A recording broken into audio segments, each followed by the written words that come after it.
What's up everyone, What If Knight 310 here, back with another video. This is What If Naruto had the Millennium Eye, part 3 or episode 3. So, yeah, last time we left off with Naruto getting the Millennium Key. So, yeah, the Millennium Key probably won't have much importance for quite a while, since I basically gave the Millennium Eye the Millennium Key's abilities. Anyway, go subscribe to Anime Alternate. He does Naruto What Ifs, and Dumbass What If Guy. He does My Hero Academia What Ifs. Okay. Team 7 is called to the 3rd Hokage's office right after finishing D-Rank mission. When they get there, Team 7 complains, well, Sasuke, in this timeline, complains about not having a mission. Because Naruto did just technically do an extremely high ranked mission, and Hinata is a bit too shy. Since Sasuke is complaining that these missions aren't qualified for his abilities, the 3rd Hokage asks Kakashi if he thinks his team is ready. More asking about Hinata and Sasuke than Naruto. Kakashi agrees, and the 3rd Hokage Hiruzen says, "Come in." Then a man comes in.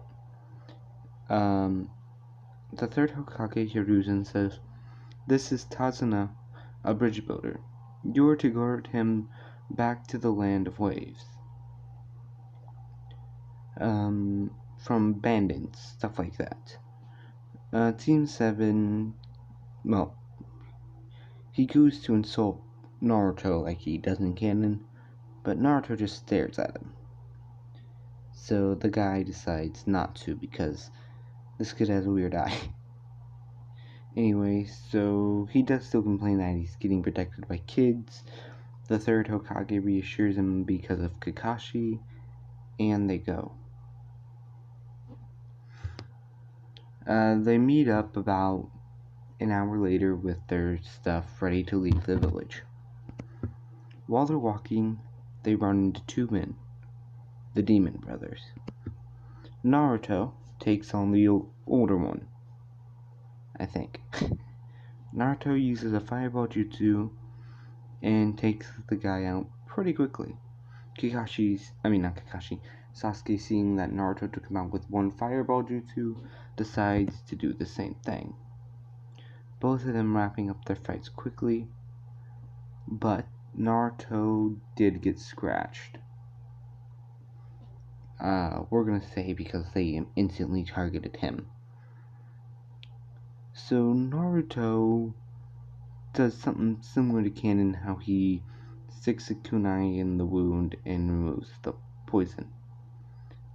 He then decides he will find out the information he can from the Demon Brothers, quickly using his Millennium Eye to look through their memories, and he finds out the truth about the mission. How the Demon Brothers were supposed to kill the bridge builder Tazuna by order of Gato, and that there are 2 other highly trained shinobi who are going to show up soon. Naruto relays this information to everyone else, and Sasuke's Tazuna and Hinata are impressed. Not as much Kakashi. He's still impressed, but he knew Naruto could do stuff like this. So yeah. So Tazuna explains the truth, and Team 7 decides to continue. A bit later, a giant sword starts coming overhead. Kakashi yells, "Get down," and everyone does. Then he announces that this guy is one of the 7 swordsmen of the mist, Zabuza Momochi. And Zabuza says, "Kakashi of the shouting gun." Now let's get into their fight. Zabuza aims a downward slash straight at Kakashi. Kakashi grabbing a kunai and blocking. Kakashi aims a kick straight for Zabuza's side. Zabuza gets jumps back just in time to avoid it. Then Zabuza appears in between Team 7 with the addition of Hinata instead of Sakura, and Kakashi does the same thing there, how he kicks Zabuza away. Eventually, after a few more minutes of taijutsu fight, Kakashi is stuck in a water prison after becoming too confident. Seeing this, Naruto quickly reads the hand signs and performs a fireball jutsu, launching it at Zabuza. Zabuza releases Kakashi and dodges. A bit after this, Kakashi gets back up and fights Zabuza again, concluding with the Water Dragon clash and this clash. Eventually ending in Zabuza being unconscious, but right before they kill him, 2 Senbon are thrown into his neck by a masked man/woman. This person takes Zabuza away, and yeah. Eventually they reach the village, Tazuna's village, where they end up meeting. They go to Tazuna's house and meet his family. Naruto, forgetting to deactivate his eye, when he looks at Koda, sees his memories. Naruto doesn't really show it too much on his face, but he wants to ask Tazuna and his daughter a question. So Naruto pulls the daughter to the side and asks if she would mind if Naruto helped out the kid. She asks how does he plan to do it. Naruto explains that he can somewhat create a copy of her late husband. That way he can say his final goodbyes to him, and he can say his goodbyes to, him. She doesn't really know, but eventually she agrees. Naruto walks over to him and tells him to go to come outside with him. His mom tells him to as well, so he does. Then Naruto performs a jutsu, Millennium style, love one final words, basically creating a copy of him.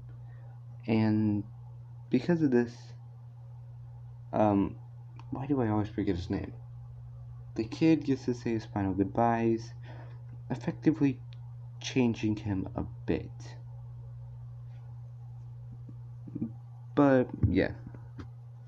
Anyway, Naruto, Team 7 still trains.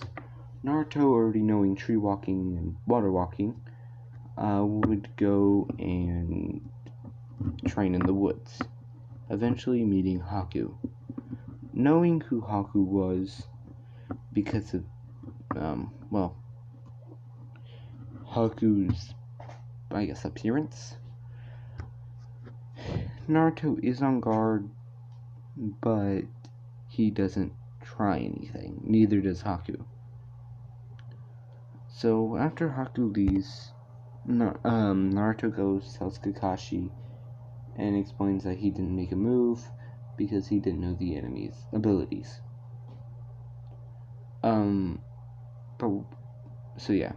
Eventually the day of the bridge comes. Naruto does oversleep again. He doesn't oversleep, but he does leave a clone there just in case.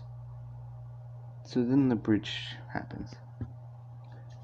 Zabuza and Kakashi's fight goes the same as canon, with Kakashi being a bit stronger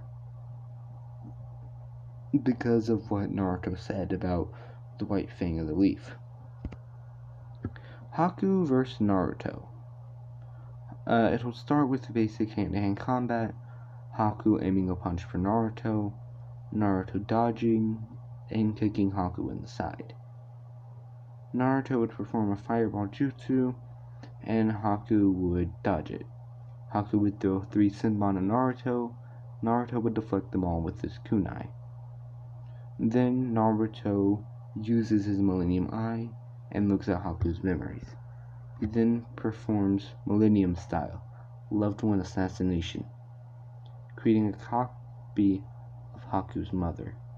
She goes to hug her son, but before she does, she kills him.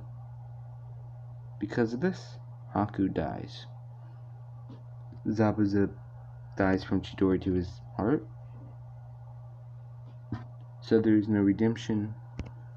But then Gato appears. He then kicks them.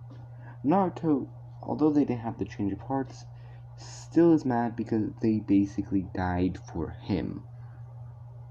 So Naruto decides not to be so nice to Gato. He won't kill him, he'll do something worse. Naruto looks at Gato and then disappears. So does Gato.